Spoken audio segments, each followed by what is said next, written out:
сайн байцгаана уу хүүхдүүдээ. Өнөөдөр та бүхэндээ хэсэгчлэх интегралчлалын яхнууд томьёо ашиглаад одоо энэ О интеграл О ДВ тэнцүү О гүрчгэнвэ хасах нь ÖV ДО гэсэн томьёог ашиглаад хэрхэн интегралчлах тухай авч үзье. Арай хүндрэх төвлөрөдлөг байгаа.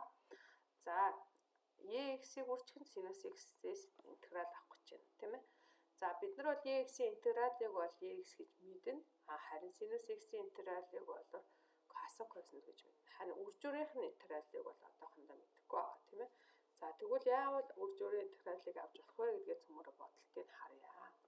За тэгэхээр хэсэгчлэг интегралийн томьёо маань одоо хэсэг хэсгээр интеграл авах буюу уудаа интегралийн тэмдгийн хойно байгаа илэрхийлэлээ О ДВ гэсэн хоёр хэсэгт яах нь хуваадаг, тийм ээ.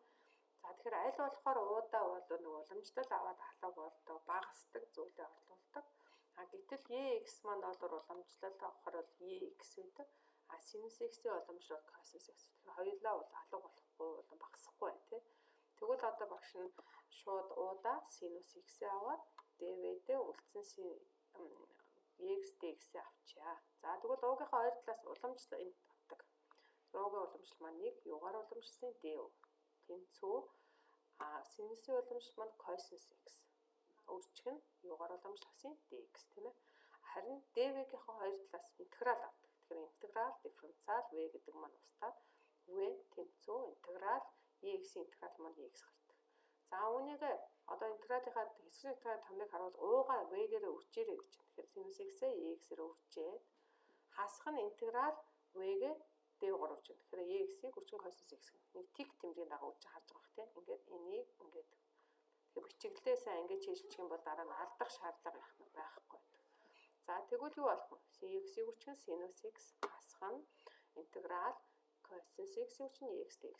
За тэгэхээр бид нар нөгөө нэг авах гэсэн интеграл маань юу болж хувирсан бэ? Синус X маань косинус X болоод хувирсан. Өөр ямар нэгэн ялгаа яах нь байхгүй байгаа тийм ээ.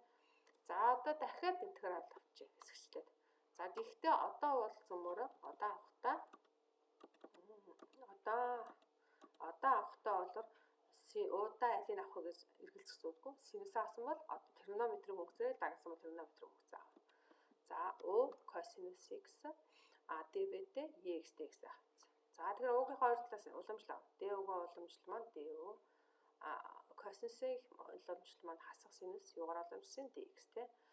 Доотлын ДВ-гээс EX-ээс интеграл авахаар EX тийм ээ.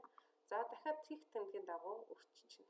За энд нэг анзаарах ёстой зүйл бол юу гэх юм бол EX-ийг үржих синус X-ээс хасах нь гэжсэний араас интегралаас нь хэсэгчилсэн. Тэгэхээр EX-ийг үржих синус X хасах нь гэж яагаад хаалтаа нэгээд бичнэ. За тэгэхээр энэ хаалтаа нэгээ бичсэн байна. За тэгэхээр нэг тик тэмдгийнхаа дагуу буюу косинус X-ийг EX-ээр үржүүлсэн бай. Нэмэх нь яагаад нэмэх болсон бэ гэвэл интеграл нөгөө VD уурчгээс нөгөө DO манлахаар хасах синус очиж хасахын нэмэх болсон байгаа шүү. Тэгэхээр EX-ийг үржих синус X DX боллоо. За ингээ хасах хаалтаа задлангууд юу гарсан бэ гэсэн чинь EX-ийг үржих синус X хасах нь косинус X-ийг үржих нь EX. Хасах нь интеграл EX синус X DX. За ингээ ажиглаа харсан чинь бидний олох ёстой интеграл маань өөрөө хариундаа гараад ирлээ, тийм ээ. Тэгэхээр эндээс юу гарсан бэ гэвэл ажиглаа үзье. Бид нар EX-ийг үржих синус X DX гэсэн интегралыг бодсон чинь EX-ийг үржих синус X косинус X EX хасах нь интеграл EX синус X DX гарчлаа. За ингээд сайн ажиллаа гарах юм бол энэ интегралыг бодох гэсэн чинь нөгөө интеграл маань хариун дотроо хасах тэмдэгтэй авчихсан. Хамгийн гол нь хасах тэмдэгтэй. Тэгэхээр эндээс нөгөө адилтгал гэж үзээд за энэ интеграл EX синус X DX гэд төсөлчтэй зүгээр. Нэг тэнцүү нэг юмнаас хасах нь гарсан. Тэгэхээр хасгаагаа тэнцүүгийн уршаа гарах юм, адилтгалын уршаа гарах юм бол нэмэх тэмдэгтэй болчихно тий. Тэгэхээр хоёр ижилхэн юмыг хооронд нэмэхээр хоёр шиг гардаг. Тэгэхээр хоёрыг үржих нь интеграл EX синус X DX тэнцүү EX-ийг үржих синус X хасах нь косинус X EX болчихлоо. За бидний зорилго бол энэ интегралын EX синус X-ээс интегралыг авах болохоос урд нь хоёроор үржсэнийг авахгүй. Тэгэхээр хоёрыг үржиж байгаа юм чи хоошоо оруулахаар яана гэсэн үг. Хуваагаад өгнө гэсэн үг тийм ээ. Харин энэ EX хоёуланд нь байгаа учраас EX-ийг хаалтнаас гаргачих.